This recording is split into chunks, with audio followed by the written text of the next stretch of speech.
Yes, sir. We are live. We are live at 5. Just kidding. It's 11:24 a.m. Typically, we record on a Saturday, but we switching things up for the weekend a little bit, man. We trying to see where y'all move around at. We trying to see how y'all feeling. Football season around the corner. You know what I'm saying? We trying to gauge. You know what I'm saying? What day y'all like to see us on? All right, but first things first, Rick, it's a special occasion, a special day. Um, if y'all keep up with us on the TikTok platform, we have officially surpassed 300 followers, a goal that we just set last week. So to continue what we talking about, you gotta hop on the train before the train leave the station. Y'all know how that saying go. Because once the train leave the station, it ain't round trip, brother. So it ain't round trip. We not coming back to where we started. All right. So we do want to appreciate y'all. Just want to shout out a couple people. Shout out Bryce.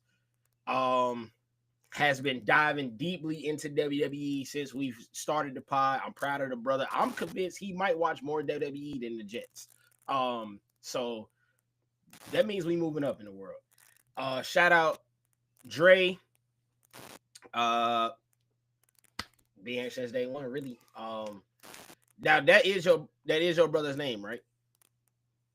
No, no, no. My brother is the Captain Every Power. His name's Khalid. Captain Power. Okay, I didn't know if it was Dre on TikTok though. Nah, Dre is my boy that I've known since second grade. Second grade. Okay, we all got homies. You know what I'm saying? So shout out Dre. Shout out Dre. Yeah. He was like the first TikTok comment on the delete one. I'm pretty sure if that's the right Dre, might be the wrong Dre. Mhm. I might be shouting out the wrong Dre. So shout out whichever He Dre rose it is. pretty early. I did see him pretty early because he said Cody and Roman. Yeah. Okay. So he did. He And he said did. it So was a shout lot out of Dre. false finishes. So he was in there early for sure. In there early. Shout out my dog. Shout out Dre. Shout out Power. Can't forget Power. Um, my dog. We got a little beef right now. You did try to play me. I ain't forgot. You know what I'm saying? But Yeah, he I'll went in let the it go. comments on some character development. I You said, know what oh, I'm he saying? wildin'. Come on now. But look, shout out Power. Shout out everybody that's newly on the TikTok. Just wanna show some love real quick and just recap how far we've come, bro. Like just real quick, like we started the TikTok like November 2024, late. So I'll say December, honestly, because it was the Yeah, 24th to be exact. yeah. All the way here, and we're at a good pace. You know, hit 300 followers. The likes. The more important thing is you guys are liking the content and commenting on the content. That's more important than a follower count, a view count. Mhm. You engaging with us lets us know that you know what I'm saying, we doing the right things, bro. And if y'all don't like something, you have every opportunity to say something. You know what I'm saying? We go as the audience go. You know, so just want to say I appreciate y'all, and I'm gonna let Reek, you know what I'm saying, appreciate y'all as well. So go ahead, brother. Yeah, man. Just shout out to everybody that has enjoyed the content, that is indulged in our content, whether it be the TikTok content, YouTube content, um, even on Instagram and YouTube, our shorts. With the two that I posted, I tried to post a third one, but they took it down because of Roman. So um, the Tiffany and Naomi one got more views than the Seth one did on YouTube. So I thought that was interesting. The Tiffany and Naomi got 3,000 views. The Seth one got 1,000. Um, People have been tapping into our all reactions video from SummerSlam. So shout out to them for that as well. And yeah, really just keep rocking with us because it's only gonna get better from here, and we're only going up from this point forward. Only going up, man. Wise words from Reek. And speaking of growth, WWE has had some returns, some shakeups, and moves that could change the game this year, for the rest of the year, leading up into Mania season. Starting first, um, I'm just gonna keep it a stack, y'all. This man's favorite PLE has to be SummerSlam. Y'all know who I'm talking about. We talking about the Beast. Some people don't agree with the Beast being back. Some people do. We not here for none of that. We here for the wrestling. Um, But this is something that I'm kind of concerned with. I just don't want this return to be another loop and repeat. I'm kind of hoping it's fresh in 2025. But what do you think? What do you think, Reed? Do you think they got something fresh for my boy? You think we finna just be in Suplex City all over again and that's it? I think it'll be more similar to their first match. I don't think it'll be an Extreme Rules match, but I think it'll be closer to that than it will be the repeat of their SummerSlam 2014 match.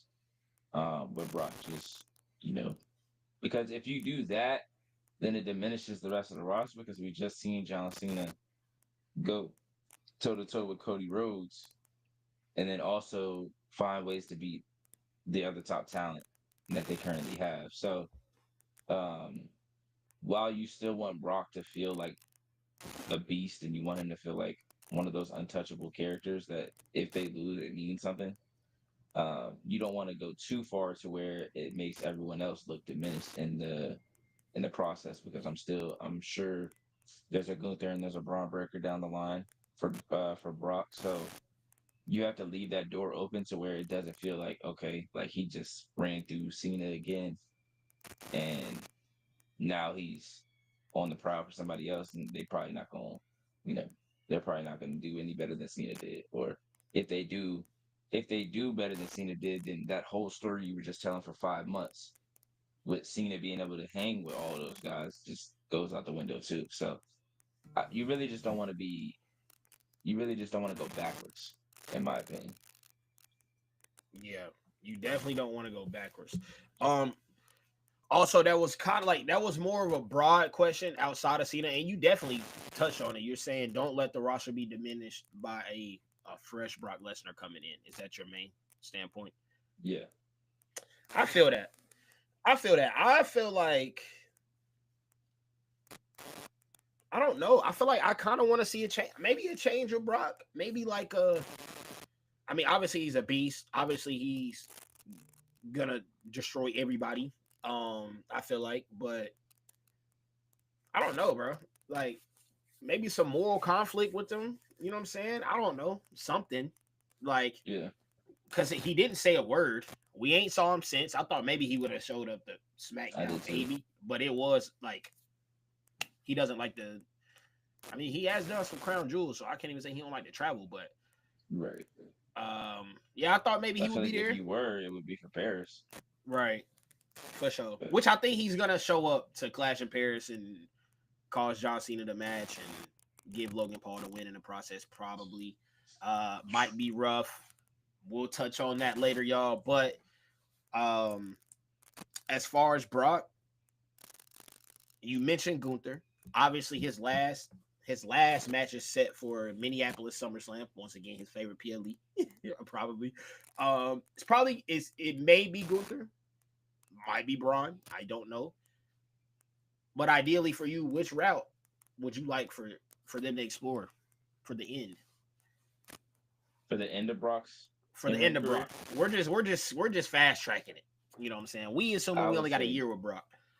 probably Braun, Probably Braun. just because we've already seen a ton with Gunther, and I feel like there's time to tell a different story with him. Um, because it's hard, like they've been using him as the guy to carry the championship and then lose it to the good guy at the end of the The world story. beater, for sure. So I don't know how you tell that story with him and Brock if Brock is coming back the way that it looked like he's coming back against Cena. So one of them has to change their character for that match to really work. Braun, you don't necessarily have to change it because he don't care who you are, and Brock is the same way. Where it's different with Gunther, where he's not really just going to call out Brock for no reason, and I don't see Brock just calling out Gunther if he don't have a championship. So uh, Braun is one of those guys that like he wants to challenge, he wants to test himself against the other greats. Like he went right at Roman, he's gone right at guys like Sami Zayn and Jey Uso. Like he went at Gunther when he was in NXT. Like Braun is always one of those guys that just like if you there, I'm going at you. Like it don't matter. So if Brock is somewhere in the vicinity and they have a run in, Braun is not gonna be somebody that's like, oh, I'll just move. You like, no, I'm gonna go spear bro. Like it'll be really easy to tell a story between Braun and Brock, in my opinion, especially if it's Brock on the way out. Like Brock's last big feud, I think it makes the most sense for it to be Brock rather than Gunther because I still think they can tell that story with Gunther, just not it being his last one. Right. Absolutely. I definitely could see like Brock. I mean, it's unfortunate as it sounds for like Brock fans. Y'all might hate me for this, but I could definitely see a scenario where Brock loses back to back. Where he's starting to feel like he's not the same beast. Hmm. And lose to Gunther in a war. You know what I'm saying? In a war. Right. And then end it with Braun as kind of like Cody and Cena, a passing of the torch, because Hmm. Braun is the next freak. You know what I'm saying? He Right. is the next. You know what I'm saying? Big Yeah. thing. I That's how feel you like. put him over the top. Like, because Braun and Roman are gonna have theirs at some point. We don't really know which direction to go with that. But we've been talking about, them putting the rocket on Braun. Like, that's the perfect way to do it. Like, he gets past Seth at some point, and then his next big challenge, and that challenge that puts him over the top, and that like sends him to like real superstardom will probably The be the Brock moon, one. dog. If they follow suit with, well, it will probably have to be first. Like, if Brock had a Seth Rollins problem and Braun handled that Mm, that Brock problem, and then was like, bro, I just handled your problem. Now I can handle you, and then his big payoff would hmm. then be a Mania dub. That's tough, Yeah, unless it's flipped. yeah. Unless it's flipped. Well, I guess it is flipped because Mania would then be first, and then SummerSlam. Hmm. So yeah, I guess it is flipped. So I guess he could deal with Seth, and then his first big challenger could be Brock. I don't know. Just a one word answer, real quick.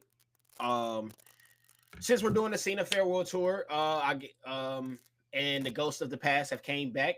I just want to create a little quick scenario for Brock Lesnar. Which ghost of past of Brock Lesnar would you like to see him uh, come up against in this next year? So I guess there's only a Oh, certain amount of options. I mean, I guess what we got, Drew. I mean, I guess you could include. Well, yeah, Drew. Obviously, Cena's going on right now. Cody, Roman. Um, mm, I'm trying to Randy. think if Rumble appearances count because I mean if Rumble appearances count, I guess he had a spot with Gunther for a minute, Yeah, but they never you really got had an official Randy, match. AJ. Yeah, Randy, AJ, good cause. Um, my choice would be Punk. Choice to be Punk. We Run really that only back one seen more that time. once. We only seen it once, Only seen it once. and that Would you match like is Heyman to be involved or the no Heyman greatest. involved? No Heyman. No Heyman. Let it cook. I think Brock has always been good enough to talk on his own. And at this point, there's really no reason for him to still have An Heyman as his advocate. manager, especially if, like, how many times you can tell the story of Heyman betraying somebody or having multiple people that he's just attached to? Like, he just got rid of CM Punk. He just got rid of Roman. Like, if he's with Seth, he should be with Seth. Like, there's no reason to have him go Seth, like, between Seth and Brock again. Like, Right. it just doesn't make sense. It don't make sense. That's a good answer. Um, honestly, I feel like my answer would be honestly, AJ would be my answer for Cena because I'm still pissed they haven't addressed that in any capacity. I know they're on different shows, but we've seen Cena on Raw and SmackDown. We'll talk about that Yeah. later. But I feel like my ghost of pass for Brock Lesnar would have to. Punk is a really good one, dude. And Roman, they've done Roman way too many times. Cody got a 2 match set, 3 match set. I think Punk is the best answer, bro. No cap. But I don't know what you do though with that. Yeah. That's the It'd only have to thing. be after Punk beats Rollins for the belt. And it could either be after Punk loses it or while Punk still has it. Right. For sure. I like that. Definitely, that's definitely one of them ones on TikTok. Y'all gotta let us know, honestly, because that's fire. Or YouTube comments, of course. Moving on real quick, just want to touch on these two because we did talk about Brock, Scarlett, and Karrion Cross. Hmm. They had their return 3 years ago. They were finally offered a contract, but maybe they didn't accept it because they have been moved to the alumni page. Um, this isn't really me mad at WWE or anything like that because you did offer the contract, but this is more of an enlightenment on Karrion Cross and Scarlett. Um I just wanted you to like highlight one thing that you really liked from them in their improvement from 3 years ago. Because honestly, 3 years ago they got no pop on a return, kind of sort of. So Yeah. all the way to now where they're in very high demand. What's one thing that's impressed you in their return?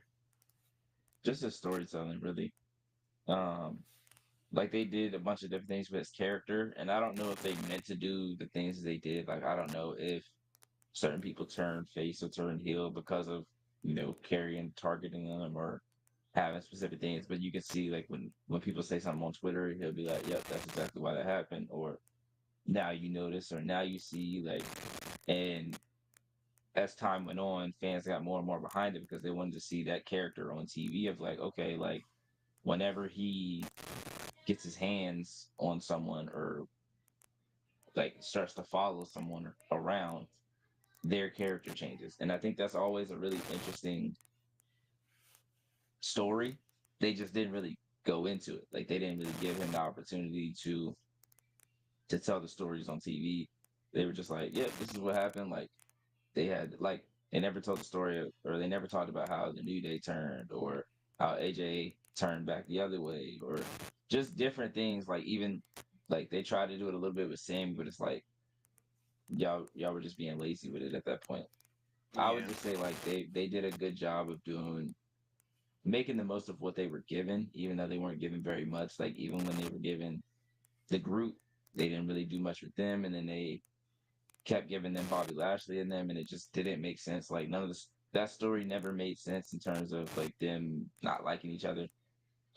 It was really just it's two factions on the same show, so they got to go at each other. But um, he didn't really. It's not like he got a ton of in ring matches either. It's like I know a lot of people are like, oh, his in ring wasn't great, but they didn't have a ton of time in terms of that. Like most of the stuff that he did in interviews or he did online, and that's what really got people to get behind them.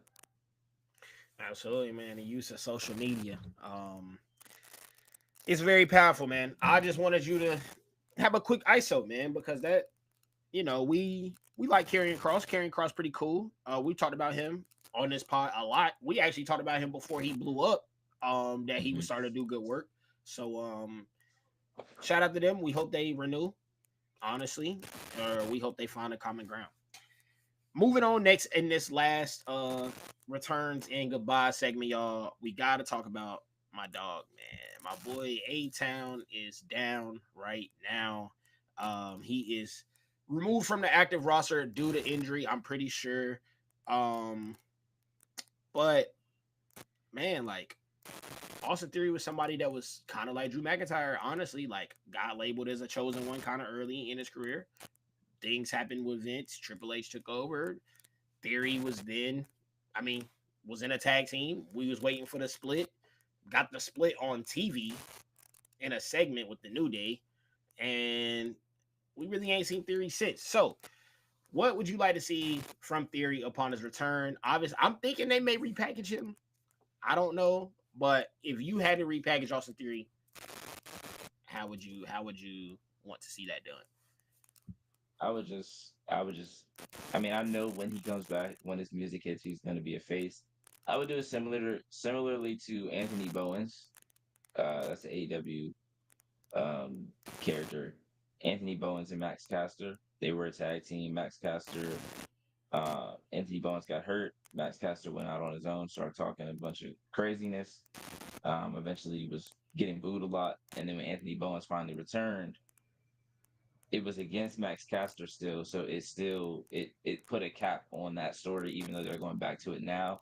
I would do it similar to that, like Austin Theory when he does return. Grayson Waller's in the ring, or Grayson Waller's cutting a promo or something, so it gives the fans a chance to one give Theory that pop that they've been waiting to give him, two put a capper on that story, and then you can move on and just let Austin Theory be a face and kind of be, I don't want to say the opposite of what he's been. He can still be similar to like a Dolph Ziggler type of character or a mid card Cody Rhodes back in the day, of like he still is like, I don't want to say all about himself, but he still charismatic. has the same confidence and same charisma, but you just bring it down a bit, and he's not like, talking bad about the fans or talking bad about other superstars and things like that. Like I think there's a way to like an Austin Theory and Logan Paul match with Austin Theory as a good guy could sell itself really, really easily because Austin Right. Theory is super athletic, super charismatic, can talk well if you give him the opportunity. Like there's a lot of different things you could do with him once he comes back. I just think you still have to put a capper on that story. So I would go in that Max Caster, Anthony Bowens type of thing where you put a cap on it and then you move on from it. Just because you Right. waited so long, you have to get that moment at Out of the least. way. Yeah, I definitely think Austin Theory deserves a fair chance, and I see him as a big time player. Obviously, I put him in my dream faction. I didn't get to explain, but I did have him up there with some big time players. Funny that I didn't get to say. That's hilarious still to this day. But yeah, man, I hope that he comes back stronger than ever. I hope the WWE does right by him and push him accordingly. Um, but I know something WWE is pushing upon us that I am not feeling at all. Hold up, hold up, hold up. And I'm not even gonna play our traditional sound. I gotta go ahead and go with it. TKO, You just made the list. y'all just made the mother list, bro. All right, for anybody that don't know, WWE is ditching Peacock in 2026 for ESPN, which would be $30 a month for just the PLEs at the moment. But they are in a bidding war with Netflix over WWE's past content, so the catalog. And like right now, it's looking like Netflix is gonna get that. But overall, bruh, obviously we know. I'm gonna ask it anyway. Is this a dub for the fans, or just a bigger bill for TKO and WWE? It's all about TKO. They don't really care about the fans. Granted, it's already at a set amount, and it said if you have the TV, like if that's your TV provider, you don't have to pay anymore or something like that. Like still, the fact that you got to pay $30 for that, and then Netflix is still going to be on Raw, so you're still going to have to pay $16 to $19 for Netflix to be able to watch Raw every Monday. That's $50 a month just to watch two shows, like to watch a PLE and to watch Monday Night Raw. So for me, I'm looking at it like it can work, like it can make sense, but it's not like when they went like UFC went to ESPN that it did well. Like Right. I don't think ESPN picking up UFC and putting it on ESPN Plus for every pay per view. I haven't bought one. Right. Now, Like now, what I would do is like me personally as a fan of both UFC and WWE, if they were saying like, "Hey, y'all can pay $40 a month, and you can get every UFC pay per view and WWE PLE," bro, we lit. Like that's right, fine, but you should still offer that just WWE service for non UFC fans. But like, hmm at least give us some type of yeah, because let me tell y'all they're just something. putting it all under the same umbrella now instead of they're putting Right, everything under the $30 umbrella of like you can get everything. You don't have to pay for like the ESPN Plus per se, or you don't right, have to pay for, or you don't have to worry about not being able to see it and not having a cable provider. Like you can just pay that and then you can watch anything that's on ESPN wherever, whenever. right. That's facts.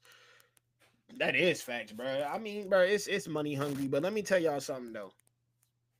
TKO, y'all better lock in because if AEW decide to bring them PLEs down to $30 or just be like F it, we'll increase the max Max. prices and y'all can Mm-hmm, have our pay-per-views for free, we're gonna have some tough mm-hmm, discussions because their whole mm-hmm. catalog is over there now, Yep. and so are their pay-per-views. It's all in one spot. It's gonna be much more accessible. Yeah. You are literally handing out free bread for your competitors. It is crazy to me. I Yeah. don't know. And I they could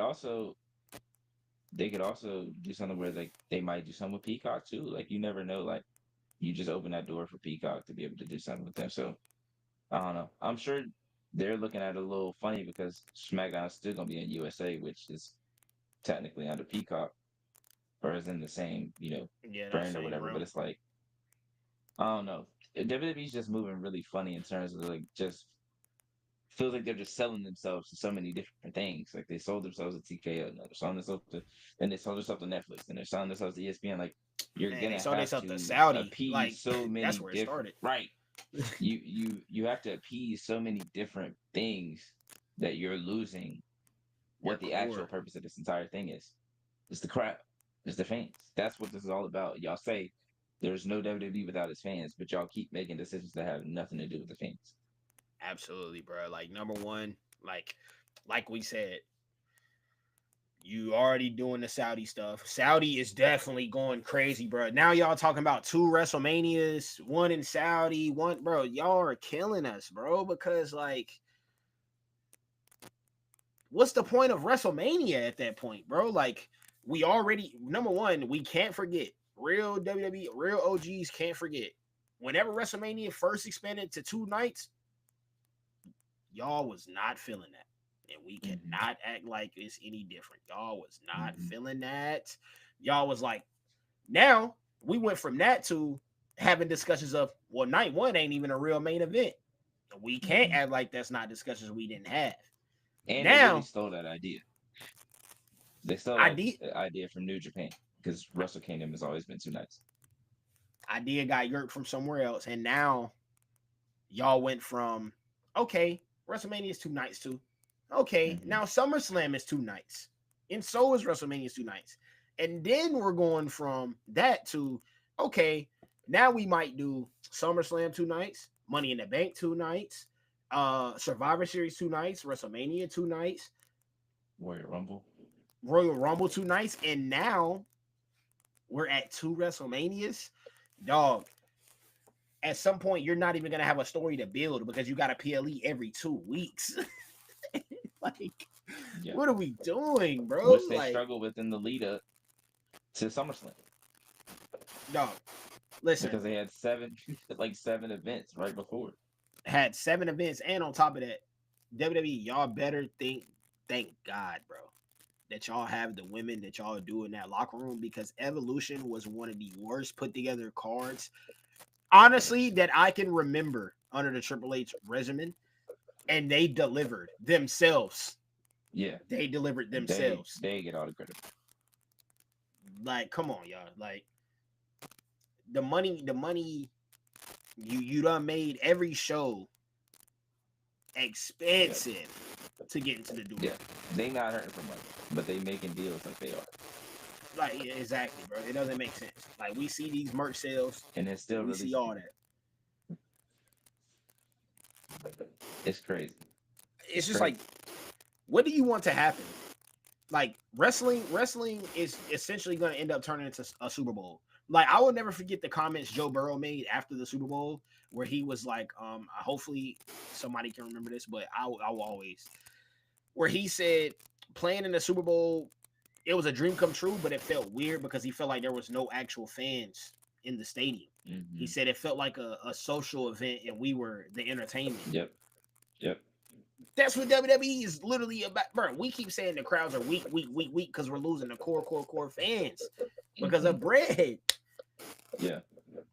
The core fans are really, really far away. Like when you look at videos of like people reacting to things like live, Popping.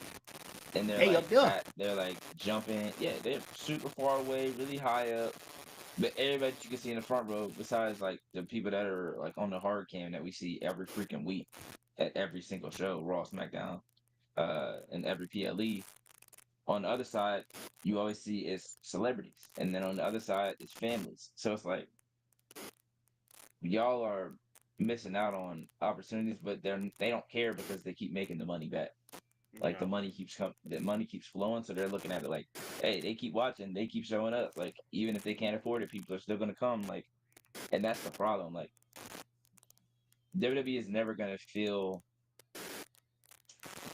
They're never gonna feel like they're in real danger because they only did when AEW first started, and then people like slowly stopped watching that because I don't know what it is. I think it's just been so ingrained in people's brains, and I think it's just a sports thing. It's like, oh, it's cool at first, but like this is like routine to me my entire life, so I just stick with WWE.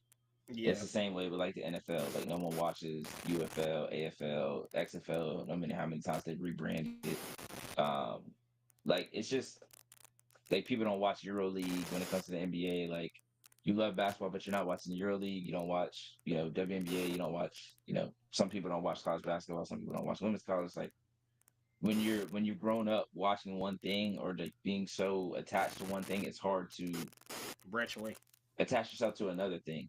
But I think they've taken that for granted. And at some point, people are going to start like, okay, like I really can't afford this, or like I really don't have time to invest as much as I'm going to have to invest in to be able to go to shows, watch shows, like all these different things. Like, I don't know, man. Like, it just gets to a point of where they've never been hurting for money. So the fact that they just keep making all these deals and just it hurts the fans in the long run, like more and more. And I just don't think they care. At the moment, honestly. Yeah, they. I mean, honestly, we could say a lot more, but I'm just gonna end it with we both, in conclusion, I'm not feeling it. we just not feeling it, bro. I mean, we just not feeling it. But it is business moves. And speaking of big business moves, we got some changes coming on Monday night, man. We got some changes coming up on Monday night. That man Roman has added some dates to the schedule. He's gonna be on Monday Night Raw, leading a lot leading up to Clash in Paris. And we just learned his Street Fighter schedule. It's only 4 weeks. And he'll be back before Survivor Series. So he'll be right back before Survivor Series. We also learned about Cody Rhodes' schedule. Cody Rhodes' role is a little bit smaller. He'll only be going for 2 weeks, and it's in the lead up to Crown Jewel, where we know he'll be facing Seth Rollins anyway. So no proper build needed. So with that being said, I was actually hype about that. With Roman returning semi full time, I like to call it. What does this do for Monday Night Raw? Number one, what does this do for the feud upcoming with Bronson Reed? I'm gonna call it the Bronze, the Bronze or Division. And yeah, let's just start with that because he's not gonna have any other feuds while he's here. Obviously, this might drag all the way till Lord knows when. Survivor Series, probably. Yeah, this might drag for a little minute. I'm just curious to see if they take any chances with him now that he's gonna be there. Like, do you pull the trigger on certain things? Like, does he stay a good guy? Does Jay turn? Does Sammy turn? Like, how does Roman and CM Punk work together if they have to? Do we see Seth and Roman again? Like, there's a lot of different routes you can go to if he's gonna be here for a while. Are they gonna go all in on the Roman Braun thing? Do we see Roman and Cena again at some point? Like, do they have any run in? I just think there's a lot of routes you can go, but I'm not sure. Like, if this story is running all the way to War Games potentially, I'm not really sure. So Crown Jewel is before War Games, right? Yes. The only way they can keep it fresh is potentially the Vision at Crown Jewel messing with Cody. Cody would then be inclined to join War Games. And Cody could then talk Cena into joining War Games if he wants to do it. It's the only way they can probably keep it lit. So if they do that, then Division's cooked because there's no way you got Roman, Cody, and Cena on the same team and they beat them. I would assume they throw Jay in there too, and then Punk. I'm assuming it'll probably be yeah. But that's what I'm saying. They could lose based off of. What they've done on the lead up. Logically, by tension. It'll be chemistry. The same thing they did with the Judgment Day with Liv being the world champion and then bringing her team in, losing, and then losing the belt back the next month or in 2 months. I guess at the end of the day, Reek, WWE is going to have to decide because you know it's coming. Mm-hmm. You're going to have to decide between Rollins and Reigns, bro. Like you're gonna have to sit down and be like, yo, do we want to put the belt back on, bro? But like at the end of the day, bro, at the same time, I feel like you cannot have Roman go out there against Seth in a big match again. I don't know, bro. It's hard. Like Seth deserves dubs. Neither of them can afford to lose. Yeah, that's the problem. Exactly. Neither of them can afford to lose to each other. Like, and you really don't want to see Seth lose to Punk, but with the way the story's going and the way that they talked about the stories and how stories are supposed to go and Unreal, it's pretty obvious that Punk is gonna eventually beat Seth for the championship. But when it comes to how does Seth look at the end of this story, it's similar to Roman. But Roman's story obviously was longer. Yeah. So, but Roman never had to really atone for anything. You know what I mean? Like he had like you've been saying with your comic books and your comic book readings and stuff, like Roman has had plot armor for the last 5 years. Hold on, that brother been tapped in, y'all. Shout out Code Name Reeds. That's me. But like there hasn't been any part of a story where Roman has looked bad or looked weak because they've treated him like the top guy. So when you have Seth in this position and he's now got his own group, we can't say that he's gonna he's obviously gonna lose to Punk. He's at some point gonna lose to Braun Breaker. But Roman was able to beat everybody, and then when he lost, he left, and then he came back and he teamed up with the guy that he lost to. So it's like when Seth loses, does he just go back to being a good guy again, similar to Roman? Does he still try to stay in like that Triple H phase of where like when Triple H lost to Batista, Triple H was still a bad guy, but he just kind of like was on the side? Like, I don't know. See, the way I want it to happen, and I've been saying it forever, I feel like, is like, bro, have Seth go through this phase. Have him go through this phase. Have Roman and Seth, have they battle, have whatever. When Seth comes back, he should be a good guy. And he should make amends with Roman, bro. We've been feuding for 10 years. Bro, it's time to make amends, bro. Like, I get it. They're all-time rivals. But, bro, it's time to make amends at some point. You're going to have a youngin running the streets, spearing everybody. Bronson Reed might still be with him at that point. Paul Heyman definitely probably going to be with him at that point. Bro, probably just beat Brock Lesnar. We got a new world beater in town, bro. It's time for them boys. At that point, guys like Ober up there. Yeah, see, Reed. I really just want to see a point where it's just like the young guys are really like starting to take over, and those older guys like have to come together. Like I would rather see a War Games match where it's Oba, Braun, Trick, Mello, and Ilya, maybe something Bronson crazy, Reed, some young Ilya, Gunther, like somebody like that, like 5 of younger guys, 5 of the new talents against. Then that's when you could throw a Cena, Orton, Punk, Rollins, Reigns in there, and it brings who knows how many eyes. Like that would be one of the greatest matches of all time, just off of name base. Right. So and then we don't know who will win or lose, but just having that moment of like, okay, like, do they put them over? Do they like, all right, this is the new guys, like this is their time now, like this is their show now, or did the older guys like, hey, we still here? But obviously you can't do that because Cena will be gone by December. So it reminds me of, you brought up Codename Reed, so I got to be a nerd on y'all real quick. It reminds me of the story Kingdom Come from DC, the DC universe. The Justice League has retired. They retired. The new Justice League, the younger Justice League, is out doing their thing, except for they're handling justice a little bit differently. Like I feel like they're out there killing, et cetera, handling villains how they need to handle them. So the old Justice League come out of retirement to fully put justice to the new Justice League. It's kind of the same thing, bro. Like, I don't know. By the end of the book, I'm just going to assume the old Justice League wins. And if that happens in WWE terms, that's fine because, we learned on Real, bro, the bad guys usually lose in the end. But that's a good way for them to have a moment, but then on lose and start to phase out. It's just that Right. simple. Like Because we you can have always to tell the story of like the new guys not being on the same page fully.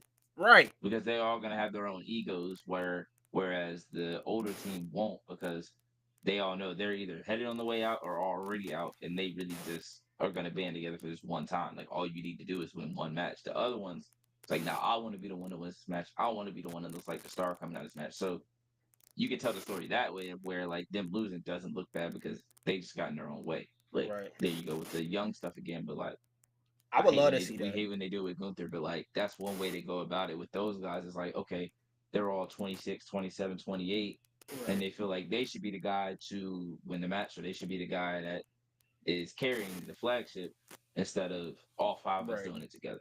But what I like about that story in particular and having Gunther in there is Gunther is like I ain't gonna say significantly older than those guys, but Gunther is like 30, like in his 30s already, Yeah, he's more like 30, experienced. 33, 34. So I would even Hmm. like for him to be the reason why the young guys lose because he would then be a vet in that stage and Hmm. he'd be like, look, Yeah. bro, I battled against these dudes when I was a youngin. I took the war Hmm. to them.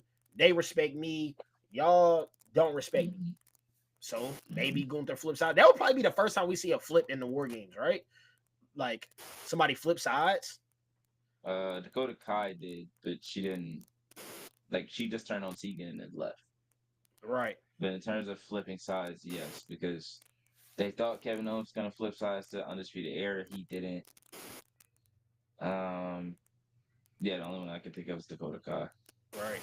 Sammy Even what even when they maybe did was like the gonna young, flip, but yeah, he didn't even when they flip. did the young NXT guys, like NXT 2.0 team, it was like Braun, Mello, D'Angelo, and Grayson Waller against like Ciampa Gargano, Pete Dunne, and I think it was LA Knight, which was a weird one because LA Knight wasn't like a NXT black and gold guy, but he was one of the older guys, so it just Right. made sense for them to join the team. So that would be like that would be the one to look back at and be like, okay, like if they weren't going to work together, that would have been the time, or like that's something to draw back to, like, okay, we can build it up like this, and then if we get to that point, then switch it up. Absolutely. I love that storyline. Honestly, that's just another example of y'all of Restless Wrestling cooking without, you know what I'm saying, a filter at that point. Um, I love all the older guys that we have. You know, Seth, Roman, Punk, Cody. I'm gonna miss them whenever they're gone. The leadership, you know what I'm saying, they just get the business. But I'm from what I'm understanding, the young gen is not so much understanding the business as our vets do. Drew McIntyre was on a podcast. People may like it, people may not like it. Maybe he was yapping, maybe he wasn't. I feel like it was a targeted, you know, discourse. But hey, Drew McIntyre says younger wrestlers would rather listen to Twitter tell them that they are good rather than ask veterans for advice that they see daily. Um, and on top of that, I want to add that Undertaker also mentioned that it's disheartening when he goes back to WWE events and he sees younger talent filming TikToks and etc. My question to you, young Reek, as he eye rolls as I go through the question. The real question is this: is this an old school way of thinking, bro? Or Yes. it's very old school? Okay. State your case. For me, like I understand where Drew was coming from, but at the same time, like you had to leave for years. You had to leave for years and change your entire body, like change your persona to where they liked you, and they still haven't given you the same opportunities that they should have. Like, if we're gonna be honest, like you can say what you want, but you're still not looked at as a main guy. You're not looked at as a top guy. Like, let's just keep it a buck. Like, if you were, they would have kept the Roman or you in the bloodline story going. They didn't. They dropped it. We didn't forget. Like, there's a lot of things that you could have done where you was on Twitter talking about, oh, this and this and that. Like, the reason you won Twitter fingers of the year is because you was on Twitter doing the same things you're saying these dudes are doing. So what are we talking about? As for Undertaker, it's like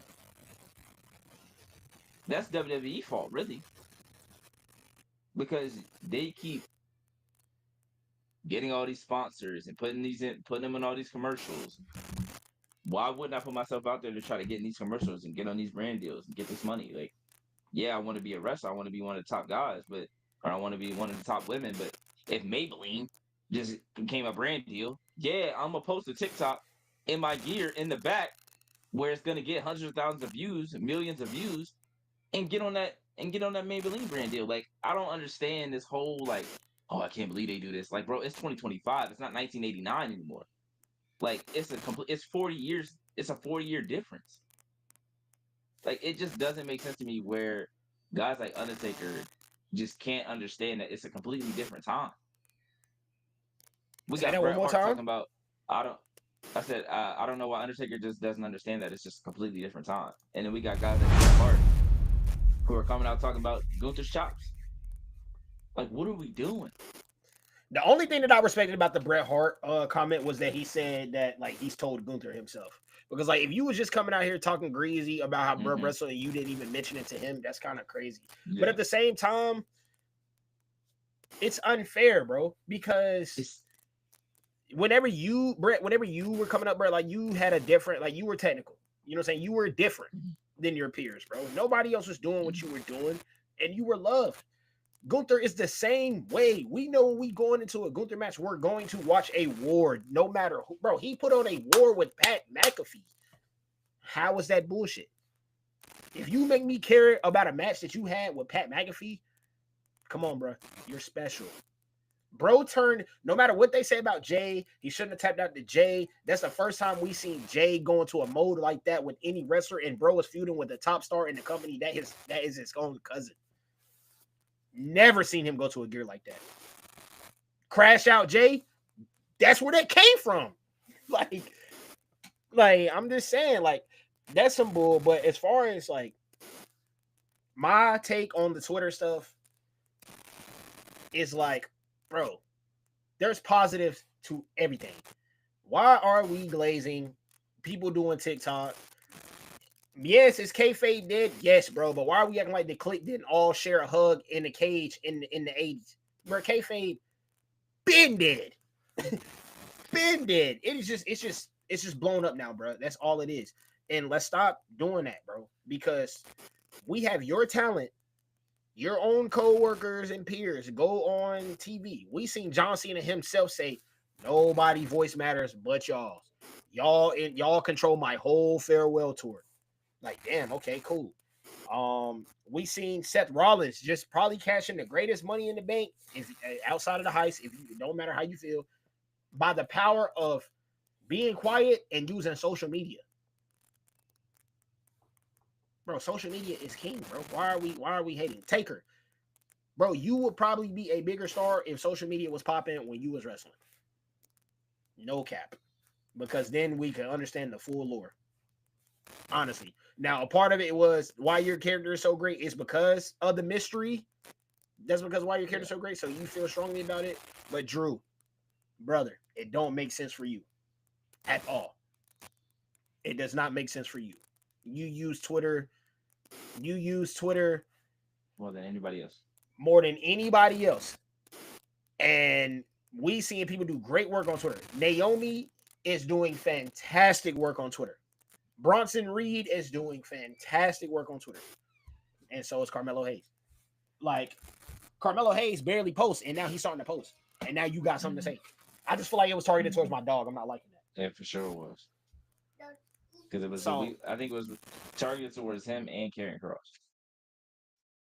Because, like, oh, now that these people are telling you you're good, you think that you should be in a different position. But there's just no way that man sees Melo and just thinks that he's not as good as he thinks he is, or he only thinks he's good because fans tell him that. Like, nah. And it's not even like, so you mean to tell me that Braun Breaker, he just so different from Melo backstage? That's my problem, no, though. he just has the opportunity to be in a fucking group where he can get that knowledge. If you put Melo in a group with R-Truth and the Street Profits, you don't think he's gonna get knowledge from them? You don't think he's gonna be asking them questions? Who does Melo drive with? Like, crazy. What are we talking about here? Like, it's just lazy. Like him going on these podcasts and talking like he has been in WWE for the last 15 years and it's been through the thick and thin. Like, no, you had to leave and come back. So did Cody. Like, you don't see Cody going out and saying, like, oh, like, you gotta wait your turn. No, he's like, bro, like, if you Go gotta get it. go and do something and come back, do that. Like, I don't know why Drew is making it seem like now he's just this huge company guy when they let you go. Damn, brother. And Triple H still don't even treat you like the guy that he should be. But if you're okay with being a yes man, be a yes man, but keep it to yourself, bro. Don't come out here because we know who you talking about. You want to go out there and have a match with Jelly Roll? Go have a match with Jelly Roll, bro. We cool on that. But if the fans are saying, hey, we want this dude, ain't nothing wrong with that. You mad because they ain't saying we want Drew right now? Because when you got your moment at Royal Rumble, wasn't nobody mad. Everybody was cheering because we've been waiting for you to have that moment since 2009. We waited 12 years, 11 years for you to get that moment. You got that moment and nobody was hating. Now we trying to get somebody else in that spotlight and you mad? Miss me with that, bro. Miss Reek with that shit. Miss me with that shit too, because at the same time, brother, listen, we've been asking for things for you for a minute.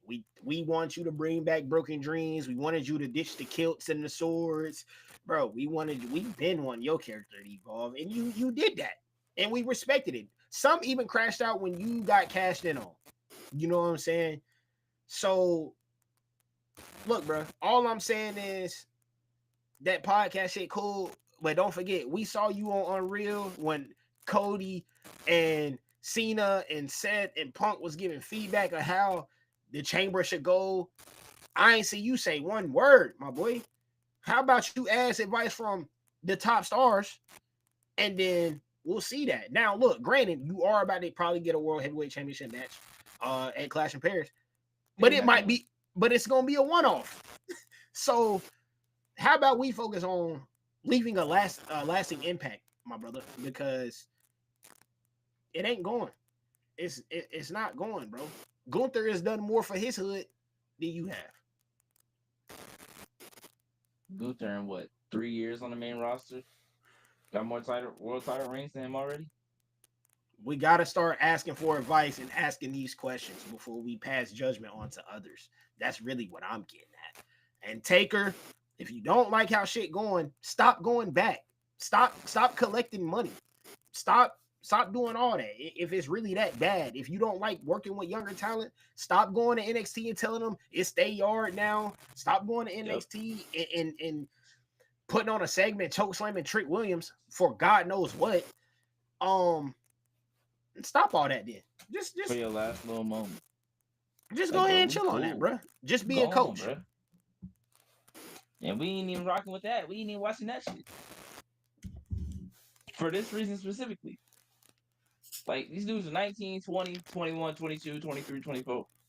They grew up in this era. They grew up with internet. They grew up with Wi-Fi. They grew up with telephones, cell phones, where you can make your name.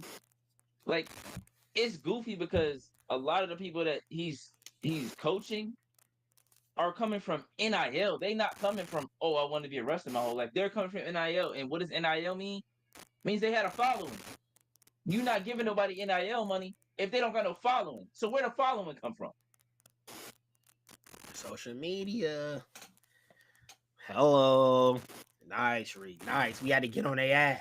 We had to talk about it. You know what I'm saying? Speaking of the youngins, also keep it on the same pace. So we can cool the steam down. There's been some rumorings and some good impressions in the back surrounded by this certain woman. Some say she has the best finisher in WWE. Some say she shouldn't break up from her current tag team. Some say that she's just next up in general. Mrs. Soruka is being looked at to be called up. Not for certain by any means, but they are impressed at the work she's doing. As y'all know, me and Reek aren't fans of calling people up without a clear direction because they did it to our dog Mello. Once was a number 1 draft pick and not feuding with Cody, but matter of fact, let's keep it a buck. Bro had a match with Cody and was starting a feud with Bobby Lashley that they just disappeared on. So we don't like when they call up talent and don't have a direction. But if Soruka hypothetically is called up tomorrow, how would you book her immediately? I have no clue. Like, you send her to SmackDown? Like, I guess she could go against Tiffany, but I don't think they're that confident. They're confident enough in her to give her the world title. And then you just gave Julia the United States title, so you're not gonna take it off of her. If you send her to Raw, you're not gonna have her beat Naomi because Naomi still got a match with Stephanie Valkyrie, so we don't even know where that's going. And then we got Becky Lynch with the belt. If you're gonna give Sol Ruka the belt, I guess, but everybody assumes that belt is eventually going back to Lyra at some point. You just can't like leave that story. I feel like, but like I would just say keep her and Zarya together. Like, there's no reason to break them up at the moment. Like, they can both still be great singles competitors while being a tag team, and it just helps helps the tag team division more because Charlotte and Alexa can only beat up on the same 2-3 tag teams for so long. Like, they're not going to really they're not going to give them the Kabuki Warriors more than once, and it looks like they're going to do something with Io, Asuka, and Kyrie, and maybe Rhea. So, like, I don't know. Like, it just don't make sense to call her up right now. Like, it don't make sense to really call anybody up right now unless you have a real like. They was talking about bringing up Jordan Grace, and they still got her in NXT 2-3 months later. And crazy down there getting beat up by Blake. Like, and Jordan did lost like 3 matches before the Blake Monroe thing, and she gonna lose to her and then go up to the main roster, and we're supposed to believe that she's some world beater. But if you pay attention to NXT, you didn't see it like that. She done lost like her last 4-5 matches. So, like, how serious are we supposed to take her? Like, it's not like they're gonna give her Tiffany Stratton and she gonna win it. Right. I mean, I guess that's the disposal that WWE has been capitalizing on for the past 5-6 years. Like, taking advantage of the fans that don't watch NXT because they usually just bring them up and be like, all right, bet. That's what I feel like they tried to do with Melo on the low. I feel like they tried to bring him up, push him to that point, like give him the first pick and then go against Cody to gauge feedback. And I guess, like, I'm not going to say he was unrecognizable, but maybe he didn't get the reaction that they may have thought he got, and then they kind of slid him down the totem pole. But that's unfair because, like, if you're gonna do that, you shouldn't have sent that man out there to get attacked by A-Town Down Under and then have Trick save him. Trick got that loud pop, and then Melo was just sitting there, and then y'all had Melo turn on a dude who just went and saved him on SmackDown.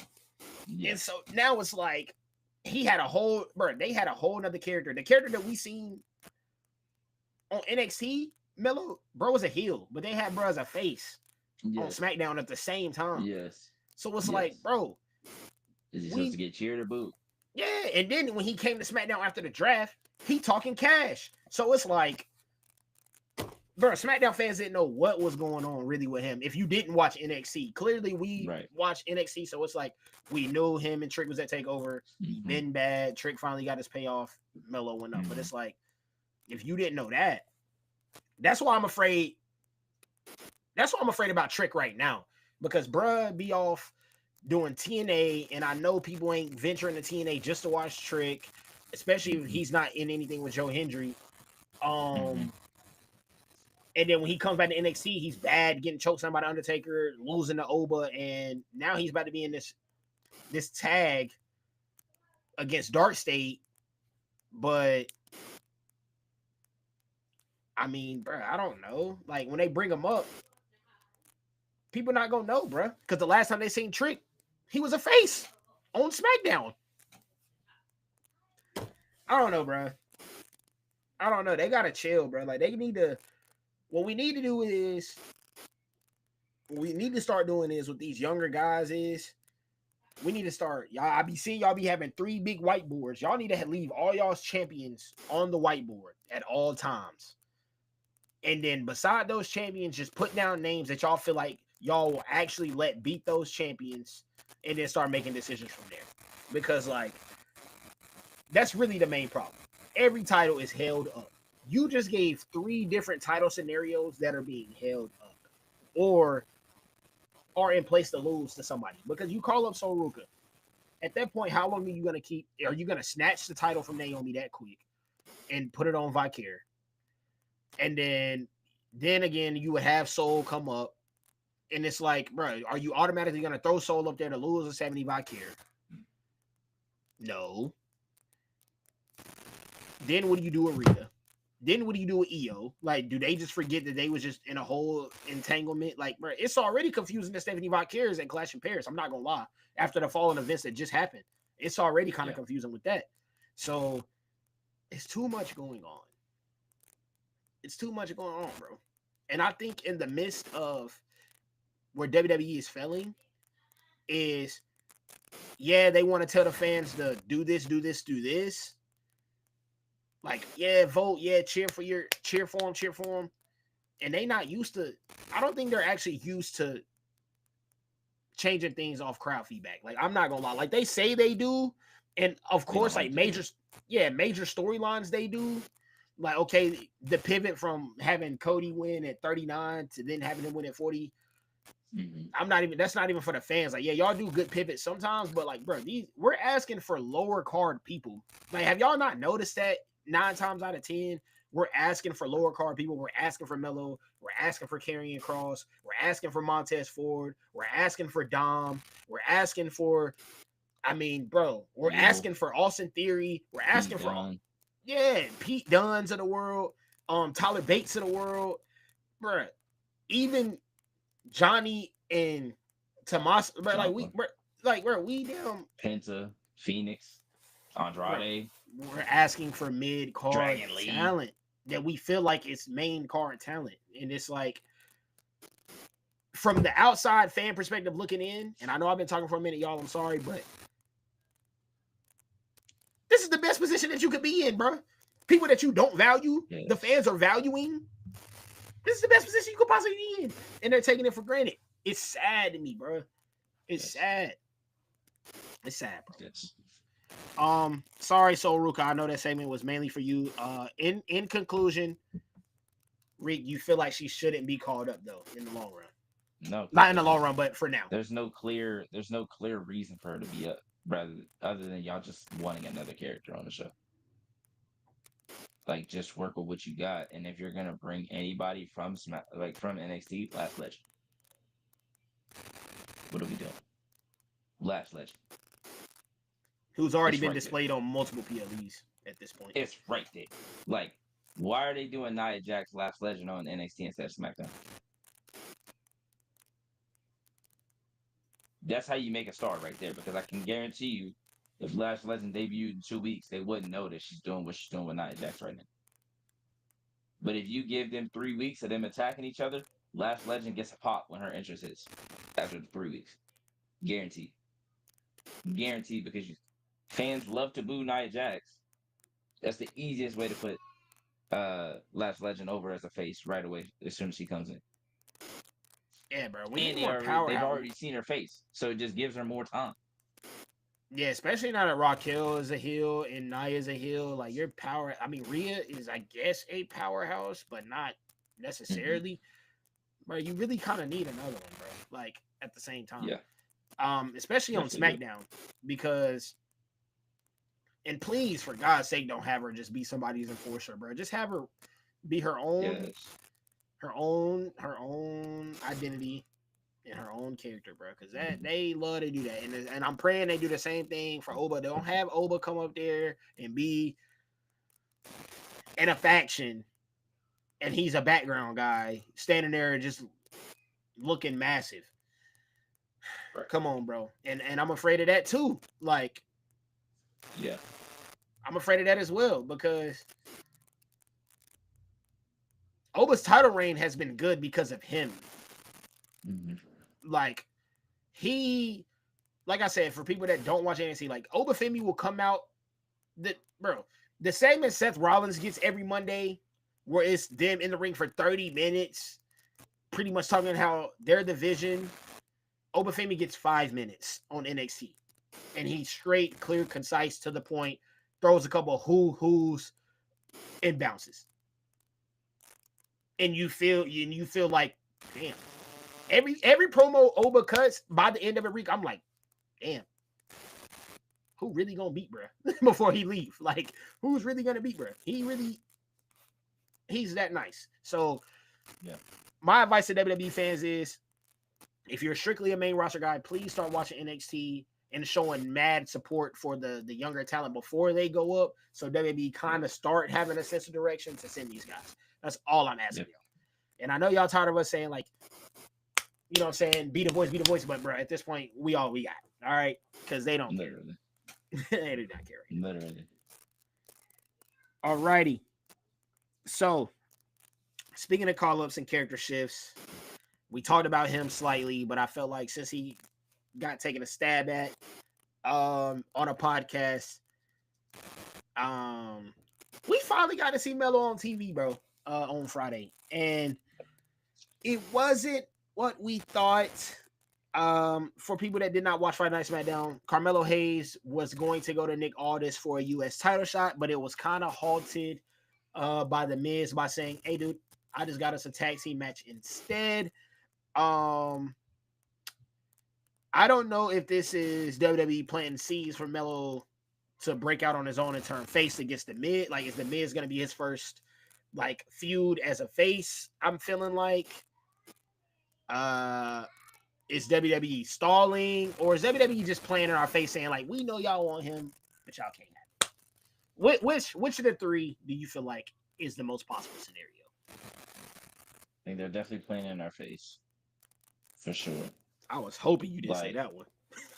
I think that I think it's a mix of all three. Like I do think there's a route where Melo turns face and he gets to his first feud with Miz, but then where do you go after that? They're not going to give him solo still. And that's why I said they're playing in our face. They're trying to make us think that they really care about what he's doing, but they don't. Like, and the reason I say they're playing in our face is because they're acting like we didn't see Melo say he was done with Miz. We ain't seen Miz since R-Truth was originally let go. True. Because they said Miz was next. We ain't seen him since then. And now he comes back out of nowhere and, we got a tag team match. How does that make sense? Why would that make sense? And I know they're going to be like, Miz probably going to turn heel. In big 2025, like, are people really getting behind Melo because it's going against the Miz who just turned heel a week ago? Like, there's plenty of different ways. Like, the fact that Braun came in to the main roster and they just fed him people and he just got to run through people in 5 seconds and get over because he was hitting people with spears, and they let Melo come in and lose some matches but have great matches and just never build on that. Like, if he's gonna beat the Miz. Once he beats the Miz, then what? Who's next? Bro, honestly, okay, so I'm gonna go back real quick and give some brief, just my brief, what I think the turning point was. Okay, the turning point for Melo was, obviously I mentioned the face and heel split between SmackDown and NXT, but if let's say we got past that, he was putting on great matches with Randy Orton, Cody Rhodes. He had an injury with AJ Styles, or AJ Styles had an injury, but probably would have been a banger. Something I wish I would have got to see. But the turning point was, once again, the Game 7 should have just won straight out. Honestly. Yes. Throwing the LA Knight stuff in there was kind of crazy. And Andrade really didn't need another L, but considering what I'm seeing from Andrade and what y'all doing with him, y'all should have just gave Melo the Game 7 dub. And then we would be having a totally another conversation at this moment, I feel like, if he won Game 7. Because y'all use Melo in a ploy to get over another guy who y'all still have yet to put the rocket on. It's unfortunate. It's unfortunate. For your question of he beats the Miz, who will be next? The draft, I feel like the draft should then be next.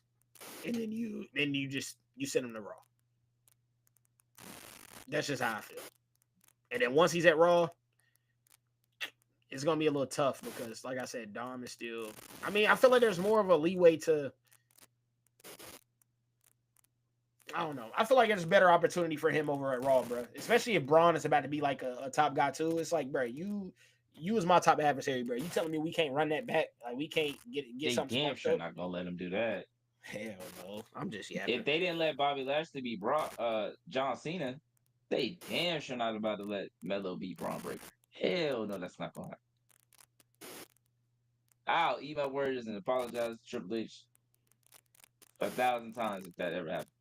I won't say ever. If that happens in the next year and a half. But I guarantee you, if they're to have a match or a few, Braun Breaker's coming out on top 9 times out of 10 with that thing. Just because they've shown us how they see the both of them. I There's wish nothing that they've shown us that says the contrary. Rick, I ain't gonna lie. I wish we could just go to. I wish we could go and just like spend a week with them and kind of see what he be doing backstage, bro. Like Melo, like I hope we not like real talk, bro. Like I hope we not defending you like this in whole time. You really not putting in no work. You know what I'm saying? Like whole time you really not on that. I really hope, but I really doubt it because like of how good you are. There's no way you're just like. There's no way, bro. But like we and seen as good as Kalani Jordan is, I don't think she's even letting him get to that point because she want to be great too. There's no way she would be going to work every day and getting better, and she just looking at him while he just chilling. Like, nah, bro. Like accountability. Like we both going, or whatever the case may be.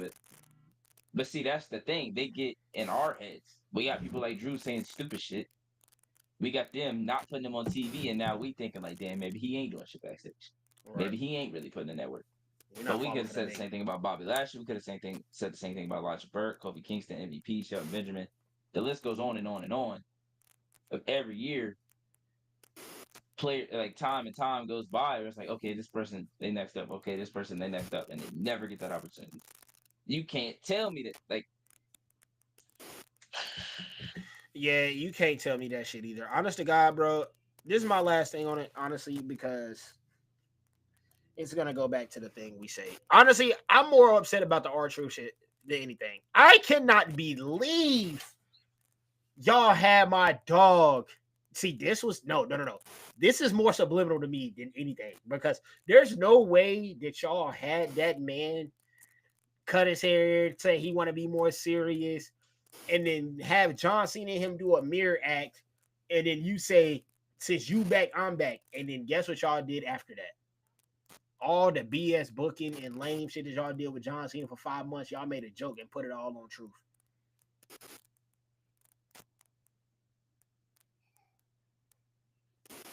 This shit is madness.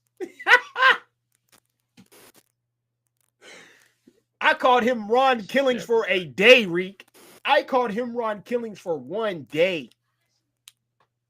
1 day. I'm telling you, bro. When you look a certain way, they will make sure that they keep you off TV and say, yo, momentum is gone. If you don't look like Roman Reigns or The Rock, or you don't look like Cody Rhodes or John Cena, they will wait until your momentum is gone before they put you back on TV. Because what are they about to do with Jay Cargill now? That shit's still baffling to me. They didn't even show Tiffany on SmackDown. That's your world champion. She just beat Jay Cargill clean. Didn't even show. I saw her on Impulsive, though.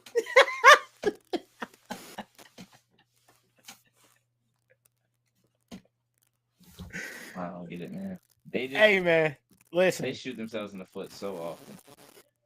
Like a great weekend, and then just boom. Like, here go Drew saying this. Here go Undertaker saying this. Here go this person not being on TV. Here go this person not being on TV. Here go these two people that we've been talking about not being on TV, but when they come back, it don't make sense. Because why did the Miz just show up out of nowhere, and why did John Cena and R-Truth just mirror each other like they are the same? Telepathic, bro. Like they're telepathic beings. It's like, bro, they really like, bro. And on top of that, it's like, bro, what is this? Is Pete Vent shit, bro? Like, why R-Truth? Why is you still acting like that, nigga, bro? Y'all just was fighting. I'm chilling, bro. Moving on, dog. Listen, we talked about the impulsive podcast, man. And we learned last night that Cena versus Logan Paul is officially on for Clash in Paris. John Cena has 10 dates left. Is this a match that we needed on this farewell tour? We knew we were getting it. I thought it was gonna be earlier, but with 10 dates left, it's Logan Paul. So obviously they're cool. Obviously they're friends. I feel like John Cena wants to put Logan over in some capacity. That's why I think it's gonna be a Brock interference. But I think he wants to put Logan over in some capacity because they're, you know what I'm saying, they cool, whatever.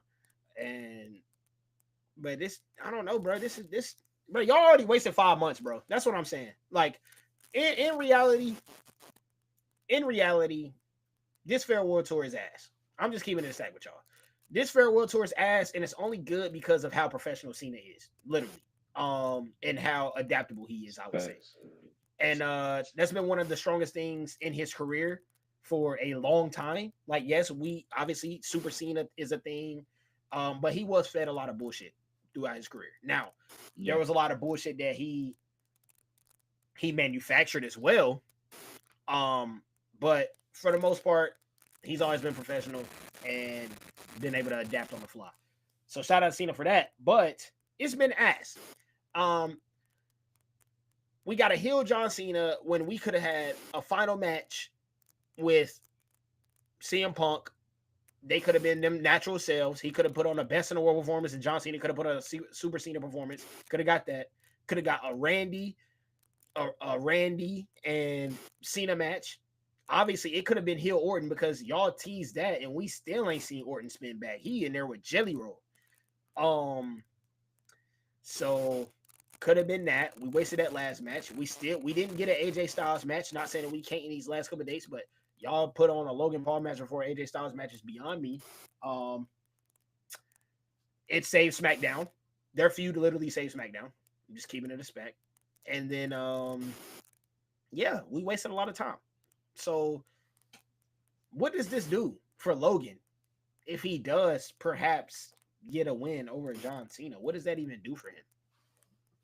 I have no clue because you're still not going to have him beat Cody. So, like, and he's not going to face Solo for the belt. So, my thing is, like, what is their plan with Logan Paul? Like, they keep saying, like, oh, he's full-time, but he's clearly not full-time. But at the same time, it's like, what's the plan? Like, you keep giving him, like, he had a match with Roman. He had a match with Seth. He had the run with LA Knight. He just had a WrestleMania match against AJ Styles. He had a match against Ray. You've given him all these top guys that, never mind, I'm not going to go back to it. But you've given him all these top guys, and he's either won or lost, and then it's just gone to another top guy, and then another top guy. Like, they're just treating him like an attraction, where if you're treating him like an attraction, then treat him like an attraction. But you can't say he's a full-time superstar. He's like a real superstar on the roster when you don't really do that. Like if he's just a guy that just goes out there and has matches just so they can do something viral, cool. Just say that then. Like there's no reason to keep saying like, nah, he's this guy or he does this. I don't know, man. They just I feel like it's just weird. He can, bro. Logan is like in terms of like.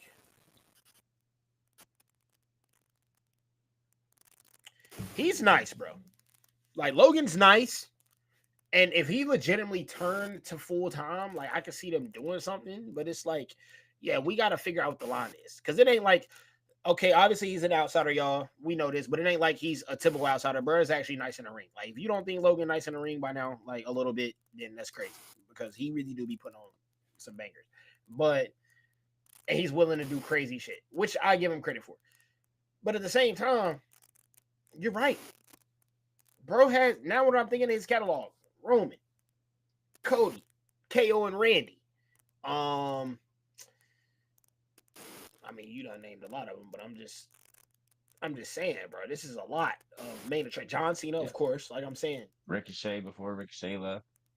He's had a lot of opportunity spots. They put him in great spots to look good. Like yes, he's good in the ring, but they've also given him the a best. lot of good performers. They're giving him the best.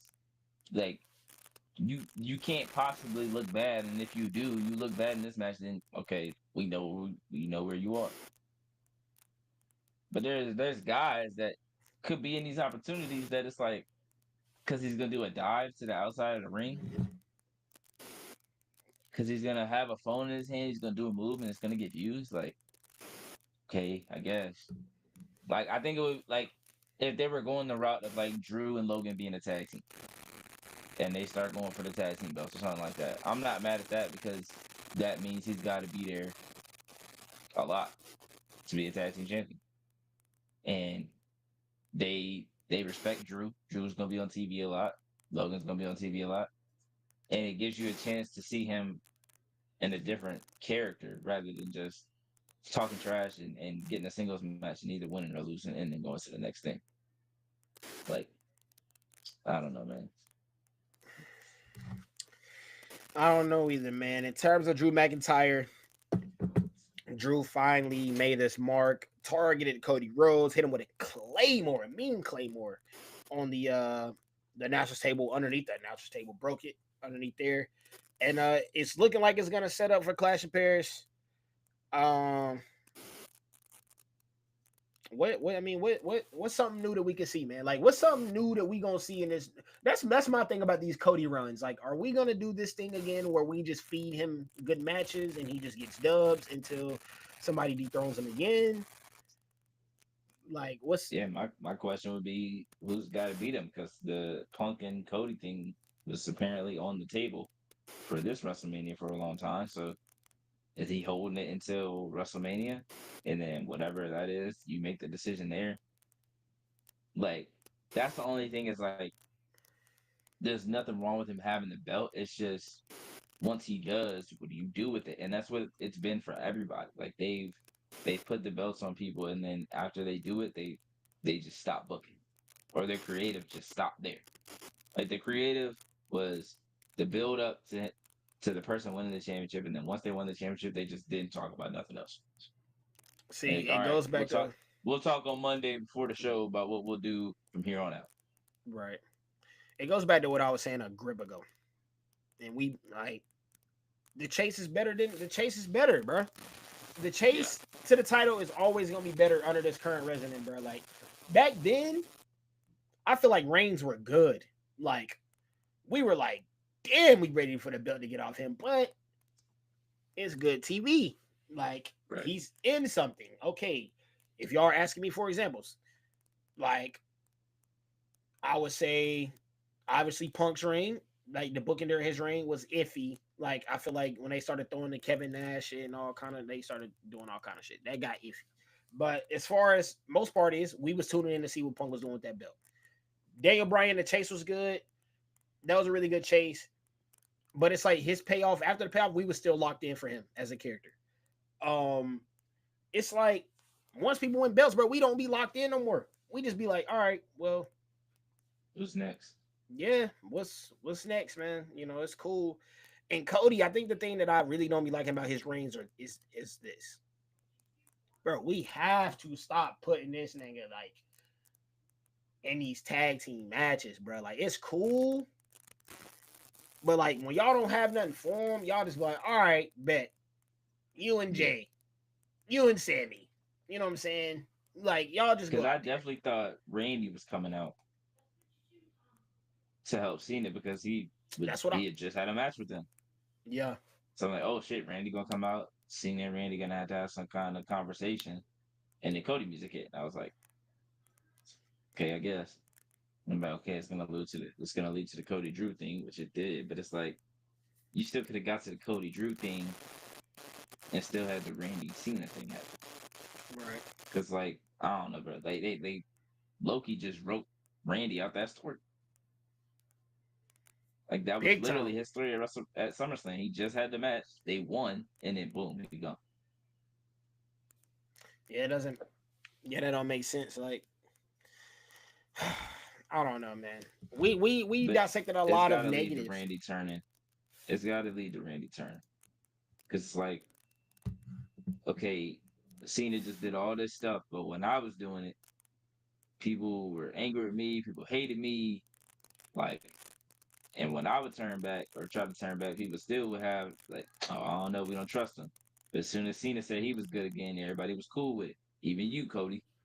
Like, he cheated me out of the belt. He cheated you out of the belt. He cheated Punk out of the belt. Like, he cheated all these different people out of the belt. And then he said he's back, and everybody just accepted. Like, Randy's probably the only guy besides maybe Punk that would say anything about it. Cody's just like, oh, okay, yeah, you're back. You're my hero, which is weak to me, honestly. It's just whack. That's the thing. Like, they keep making Cody this cookie cutter guy, and he's going to eventually start getting booed the way that Cena and Roman were. Bro, we already seen it. Like, we seen it, bro. As soon as Cena went back good, bro, they was booing Cody that night. They was booing him. I was like, they was booing him at Mania when he was the bad guy. So it's like, bro, I don't know, bro. Stop, bro. Like, y'all want him to be different from Cena, but y'all have him doing the same shit Cena was doing, bro. Like, yes.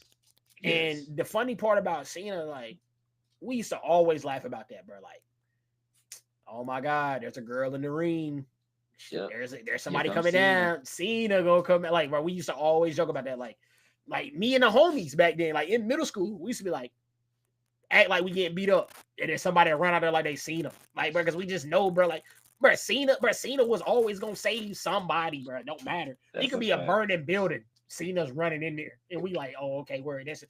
It got so bad, we was just saying like, oh, that's just what he do. Like, we just like, that's just what he own. Like, oh, that's just John Cena. It's like, funny how like, bro, Super Cena started as it was hatred, right? Like, people were saying Super Cena because he kept winning, and now that turned into a thing of like, oh, it's Super Cena. But my main point is they're starting to do it with Cody. They're starting to say Super Cody. There was a lot of people were saying there was too many AAs in Crossroads. Like Super Cody, bro. When y'all have him do shit like this, bro, we're gonna stop wanting to see him. Like, luckily he's a great wrestler. That's what separates him and Cena. Like, just keeping it buck stack. But bro, we're gonna get tired of seeing him, bro. Yeah, for real. And he's always gonna win matches the exact same way too, which is the same way that Roman will win and the same way that Cena will win. You're just doing the same thing that Vince did for years and years, which Triple H did not do in NXT. Which is so baffling to me, bro. NXT had a slew of different champions of sizes and like, bro, I don't know, bro. Like, it was different. That's why NXT with Black and Gold was popping, because it was different. Yes. Like, bro, you had a 5'10" guy running your show, essentially. 2 5'10" guys running your show, basically. Like, you're not seeing that, bro. Rey Mysterio, shout out Ray, bro, because I don't know how you survived this long. I'm just keeping it stat. Facts. I'm just keeping it stat. Do not know how. But hey, listen, y'all. Before we get up out of here, as y'all know, we reached 300. We said that beforehand. You know what I'm saying? We reached 300. We posted an engagement form and clip. We asked y'all to delete one match forever. Y'all didn't hold back. I'm not gonna lie. Y'all, shout out to y'all, because y'all did not hold back in these comments. I seen some hilarious ones. I seen some where I was like, oh, he's bugging. And then I've seen some where I was like, okay, I can see where you're coming from. So that's all that we be asking for is engagement. Talk to us, y'all. We're very responsive. We be in the comments chatting it up with y'all. It ain't like we just post it and leave it up in the sky. So, but the matches were as follows. Shawn v. Taker, WrestleMania 25. Rock v. Austin. We got Cena v. Punk. Roman v. Cody, WrestleMania 41. No, WrestleMania 40. WrestleMania 40 Philly. Yeah. All right, Reek. I'm gonna go in the TikTok comments, and I'm gonna tell you. I'm gonna pull up some comments that I found hilarious. And then we're gonna choose Restless Wrestling. We're gonna choose which match that is a mandatory stay. instead of delete, because we clearly seen y'all delete a lot. The large majority of deletion was Cody and Roman. Um, but one of the comments I found hilarious was this one.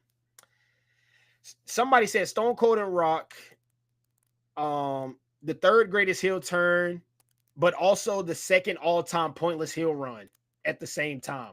I don't know how they did it. That had me weak, bro. Cause like that's some WWE shit. Like the greatest, like one of the greatest heel turns, but it turned out to be trash. It's funny as hell. Nah, facts. Like, if you think about it, it would be like if they turned Cody and then the turn was, or no, it's the Cena thing. It literally is. It's literally the Cena thing. I'm saying that, and I'm like, nah, they literally just did it with Cena. Like, they turned Cena heel, one of the biggest moments in history, and then the build off of that was terrible. Like, I don't know how you messed that up. Like, they messed it up with Stone Cold for sure. Like, it just never made, like, if he was gonna turn heel, sure, it makes sense. Like, obviously you can do it. But for him to team up with Vince McMahon, who he had been beating up for years and years and years and years, it just didn't make sense. Now there was some fun stuff that happened from it, but there's some good stuff that happened from it, but all in all, it was pretty pointless. Like, it's something that we look back on and people don't really talk about. That's true. Uh, Another comment that was hilarious from Land of Dreadhead said, Like the truth. Land of Dreadhead, he or she said they're gonna delete Homelander versus Aquaman. That had me weak. I was like, bruh, oh God, because they really are, they funny, bro. They are really carbon copy images of those characters, which is also hilarious. One comment, bruh, standing on business. He said, whoever says Shawn Michaels versus Undertaker shouldn't watch wrestling again, which leads us into Reek. Which match should stay forever? You know what I'm saying? Which one match is a mandatory stay between the four? Obviously,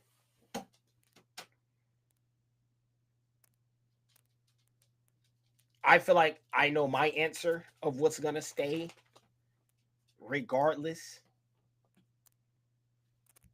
And it's very different from a lot of people. All right, folks, I'm just gonna get it off my chest. I feel like the number one match that I feel like has to stay regardless, unfortunately, would be,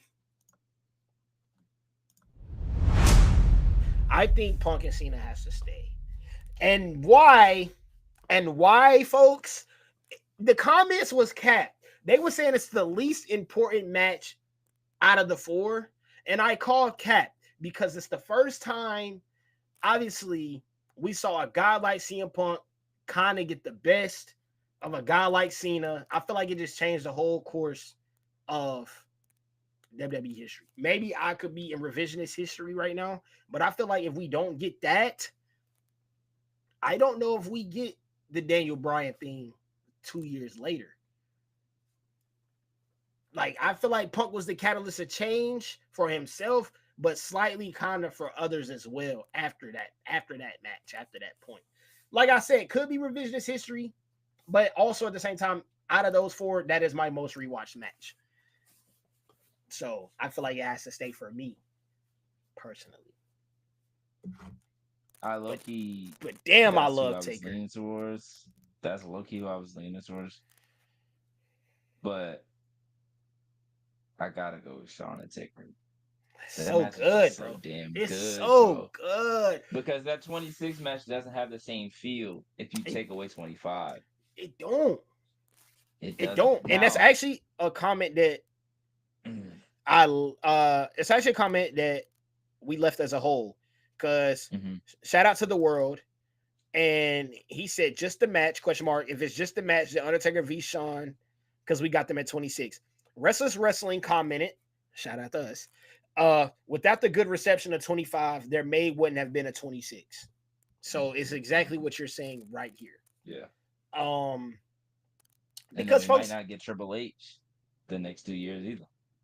We might not. And then we probably don't get a CM Punk but we don't get the CM Punk 29 if we don't get the CM Punk versus John Cena match.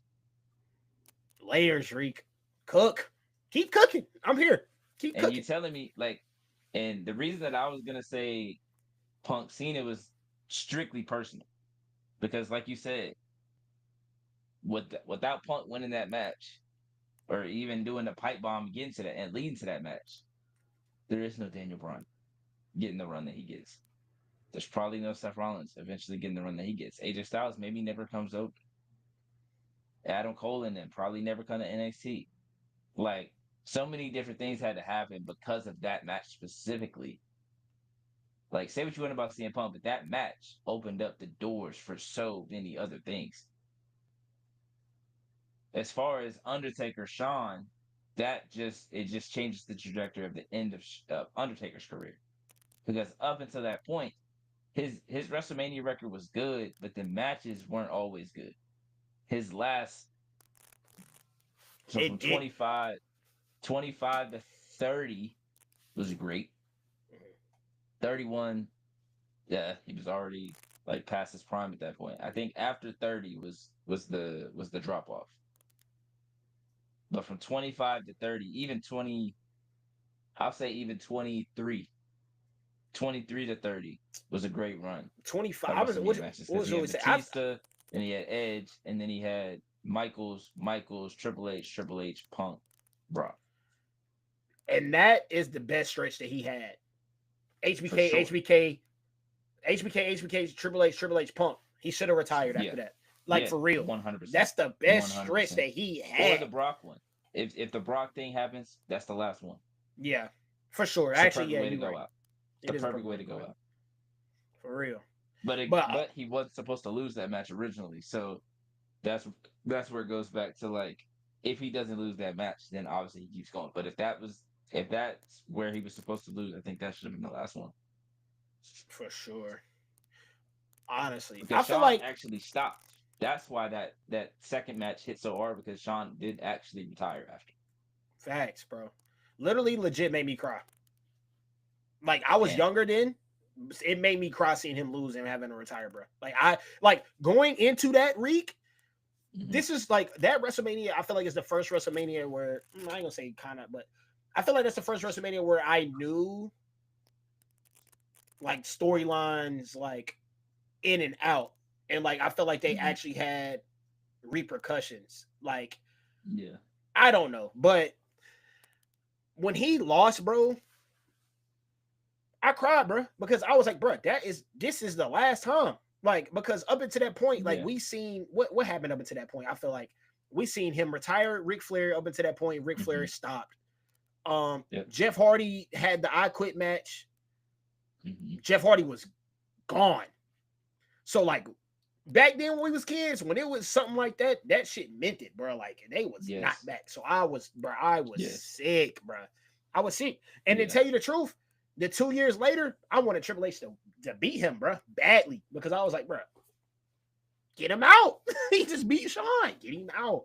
So I love that, bro. I love the revision. Like I love seeing that. But what's the take on the Cody and the Roman match, bro? Like, Rick, did you think that they tweak it? They tweak it. Thank you, bro. Like, bro. I don't remember the discourse being this bad behind that match, bro. I really don't. It wasn't, bro. They've been calling that shit cinema for 2 years. I'm not going for that shit, man. All of a sudden, that shit whack. Stop. They talking about false finishes. Y'all thinking about the wrong match. Listen.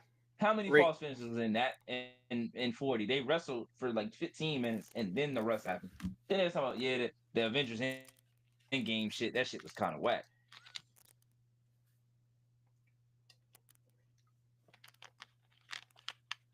What are we talking about?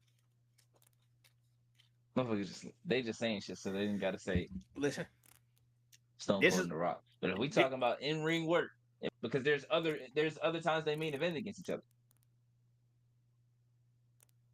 There is other times. Listen, Reed, this is when I knew niggas was tweaking. This is how I knew y'all was tweaking on the talk, bro. When y'all was telling me Roman v. Cody 1 was better than 2, I said y'all are tripping. Y'all tripping, bro. Y'all tripping, bro. Listen, y'all talking about finishes. Yes, Come on, bro. That finish, like it was shocking, but it was a great match. And then yes, Solo but just it was bad, upped and spiked and him. people was pissed. Yeah, people was pissed, and they didn't even know what the payoff was. They was, I was wow, hot. what's next for Cody? What's next? Stop it, bro. Right. So for all of y'all doing that, yeah, because we just had 26 the next year. Nah, the payoff that y'all love from Cody so much ain't that fire. Hmm?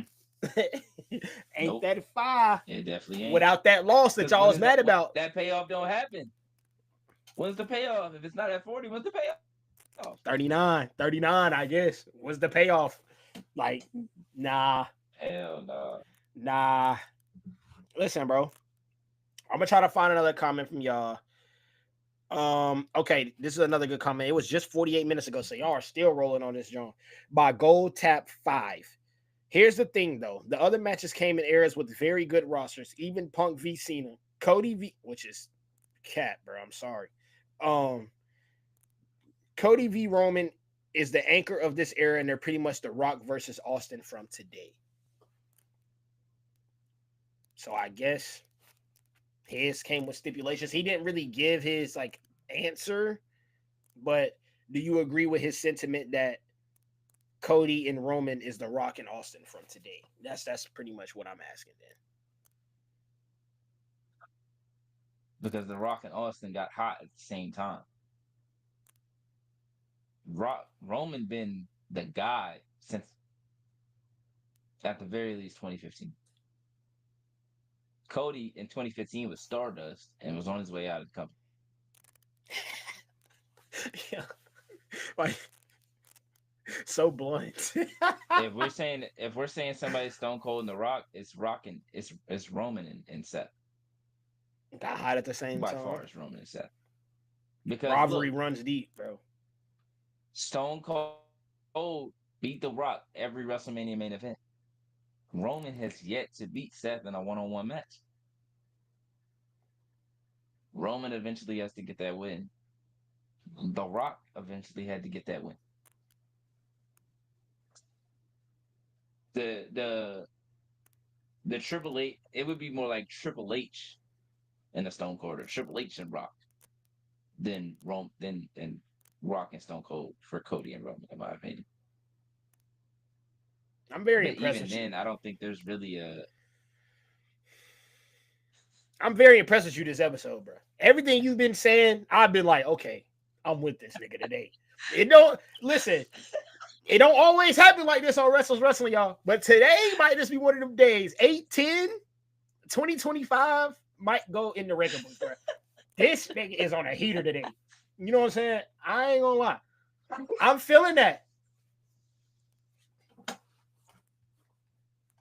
I'm feeling that. For real. Yeah, I just don't see. I don't see Cody, like, they haven't had a long enough like rivalry for it to be that. Like Rock and Stone Cold goes back to what, 97, 98, until their last one at what, 01, 2001. So that's a 4-year run where a chunk of Roman's run, Cody wasn't even in WWE.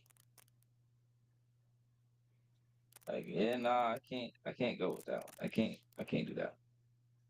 Maybe like Cena, nah, not even that. There's not a lot of Not examples that even we that. can give I actually of don't this know type of what you would scenario, compare. Yeah.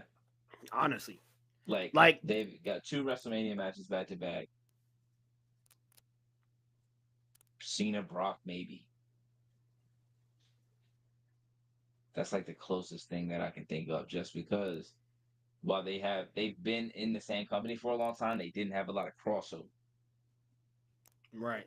What about a Roman Like Brock type when situation?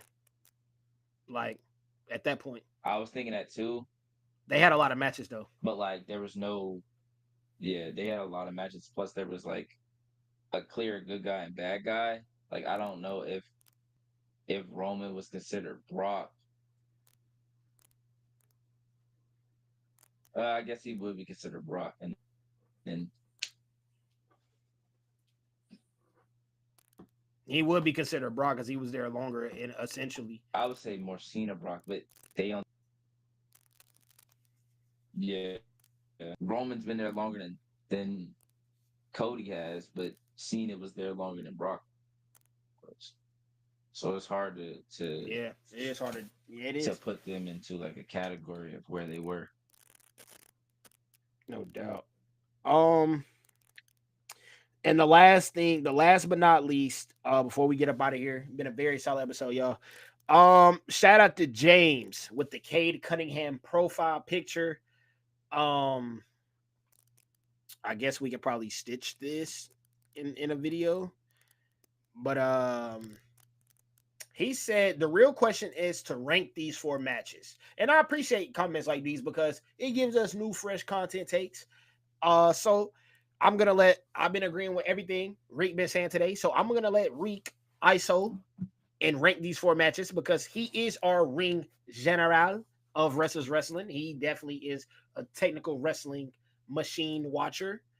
But if you had to ask me about anybody with some drip or any aura, y'all better ask code name because I promise you I can detect that BS. You know what I'm saying? So, Reek, brother, I'm gonna give you some time to think because obviously these are all four bangers, and knowing you, you probably already got the ranking in your head. But this just gives me an excuse to play my Jeopardy type music. So I'm gonna give you time to think real quick.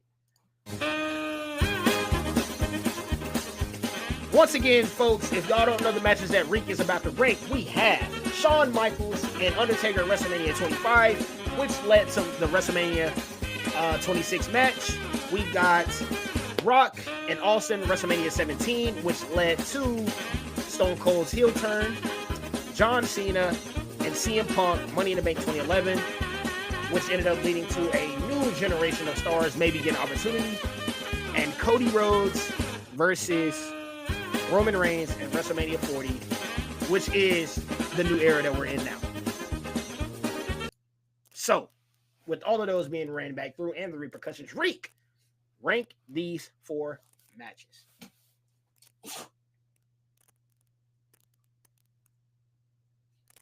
One, I'm going to Taker and Shawn. Number two, I'm going Punk and Cena.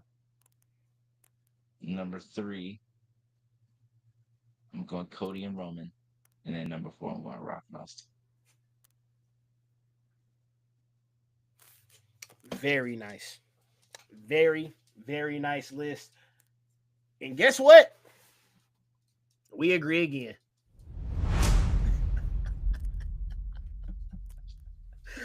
Although I had CM Punk and Cena as my number one, obviously Shawn and Taker are very interchangeable to me. I hold both matches near and dear to my heart. I ain't gonna lie to y'all boys. Um, Yeah. obviously, I mean, this list literally had, if y'all remember, like our favorite wrestlers list. This literally, y'all can tell, bro. This list literally had 1, 2, 3, 4, 5. It had all five of my guys on here, literally. So I love all of these matches personally. There will be more. I We will have the match technician, our ring general, put together one as well. And then of course I can't wait to vote on that one because it'll probably be way different than y'all. Because who knows? Uh, but thank y'all for joining. Thank y'all for 300 followers. Thank y'all for everybody watching the YouTube full videos. And yeah, man, more in the future. That's all I can say. Anything for the people, Reek? I know where to find us. Um, find us on the TikTok. Go follow if you haven't yet. If you're from the TikTok or you came from the TikTok, make sure you subscribe here. Um, follow Pierre's TikTok where he's doing a bunch of stuff with Hey. comic books and things like that. Follow mine. I'm doing a bunch of stuff with the WNBA. Um, we'll be Oh doing yeah. some stuff with the NFL, college football coming up soon. Football. Yeah, I guess we'll know that soon. But tap into that. P is for sure going to be on that. So make sure y'all tap in with that as well. And then tap in with my YouTube, Hoodie Q-Tip. Almost at 20 subscribers. We Hell, are about, I think, a little over a month in now. So almost where? At moving how more to get much? to 20, trying to get to that 20 ball. A Ooh, little less than a month. that Or boy. a little bit over a month. Okay, and y'all know, bro, YouTube hard to I think I grow. started at the end of June, like last couple of days of June. Hell yeah! Shout Uh, out my dog. so yeah. So Hell so yeah, y'all. appreciate everybody that's been tapping in with all of our content, whether it's our solo content, wrestling content, hoodie and headband content. Just keep tapping in with us. Heck yeah, Like I said on hoodie and the headband, you're gonna get tired of seeing my face because I'm gonna be on everything, bro. I'm on this wrestling. I'm gonna be on that basketball. I'll be on that football. Don't let me get on that tennis. Just saying. my brother has a goal, I'm gonna man. find a way. He gonna find a But way. this I'll say, I'm gonna leave here with something. I'm gonna leave here with something. Absolutely, man. But appreciate all of y'all for tuning in. Appreciate all y'all for supporting. Hey, man. Shout out to y'all for supporting. And just like my boy said in Creed too, I'm just playing. I ain't gonna drop no bars on y'all. I always drop bars on y'all. I ain't gonna do it today, man. We had a good episode. We gone, man. I'm just playing, y'all. Listen, for real, seriousness. We do appreciate y'all. In all honesty, every capacity. More coming soon. We're gonna have some bigger updates later on. Uh, maybe moving the show, you know what I'm saying, to a different day, which then would allow us to do more because the PLEs be on the weekends. So we figuring it all out, but we figured it out for y'all. So shout out to y'all. Y'all keep us going. And unlike the WWE, your feedback actually matters. Okay. So let us know what you want to see, and we will provide. All right. So shout out to y'all. We'll catch y'all next time.